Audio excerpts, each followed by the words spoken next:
Pour aller plus loin, Vincent Hugeux, bonsoir. Bonsoir. Journaliste et enseignant à Sciences Po. Tout d'abord, j'imagine que comme beaucoup, vous avez été surpris d'apprendre cette rencontre au Qatar entre le président congolais Tshisekedi et Paul Kagame, oui. Alors que les tensions étaient vives. Oui, les tensions étaient vives. On avait les regards tournés vers Luanda pour savoir si oui ou non cette rencontre aurait lieu, avec quelle composition, etc. Et voilà que ce qui semblait improbable survient.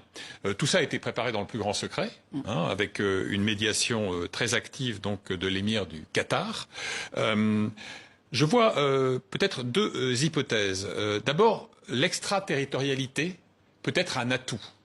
C'est-à-dire qu'on sait très bien que parfois s'éloigner du champ conflictuel permet un peu plus de sérénité et en quelque sorte, vous libère de peut-être certaines suspicions sur la neutralité de l'hôte africain, Luanda par exemple. Trop proche peut-être. Peut-être que c'était perçu comme ça par les uns ou les autres. Puis un autre enseignement qui est très intéressant au fond, c'est que d'abord, on se souvient que la dernière rencontre des deux hommes, Kagame et Tshisekedi, remonte à février 2024. Il y a plus d'un an maintenant.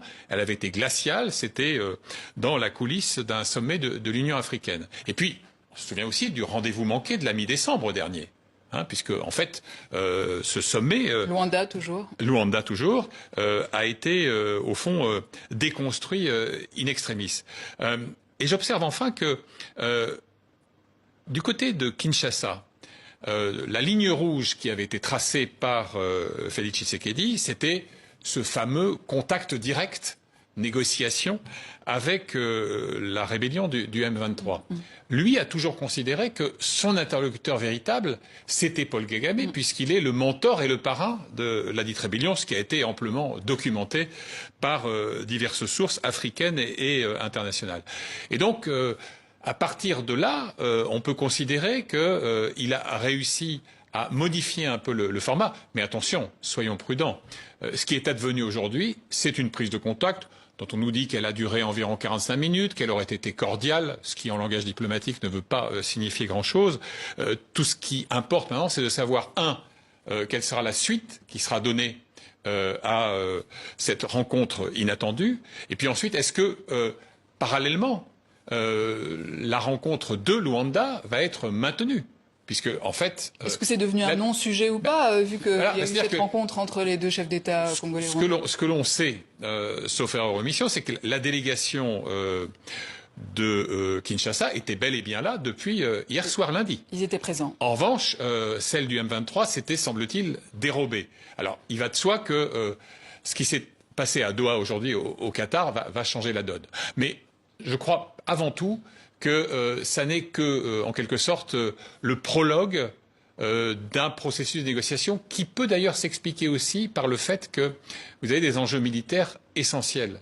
On sait très bien que le M23 a réussi, semble-t-il, d'après des sources convergentes, une percée assez significative dans ce qu'on appelle le territoire de Walikale, qui constitue une sorte de verrou stratégique sur la route de Kisangani. Peut-être aussi avait-il urgence à, en quelque sorte, enrayer cette progression. Et on citait dans l'entourage de Félix Tshisekedi l'un de ses conseillers qui disait ceci: nous espérons que cela va calmer les ardeurs des combattants sur le terrain. Mais quand même, Vincent Hugeux, cette question de timing de l'UE qui sort ses sanctions à la veille de pourparlers de paix, comment expliquer cela? Qu'est-ce que ça veut dire?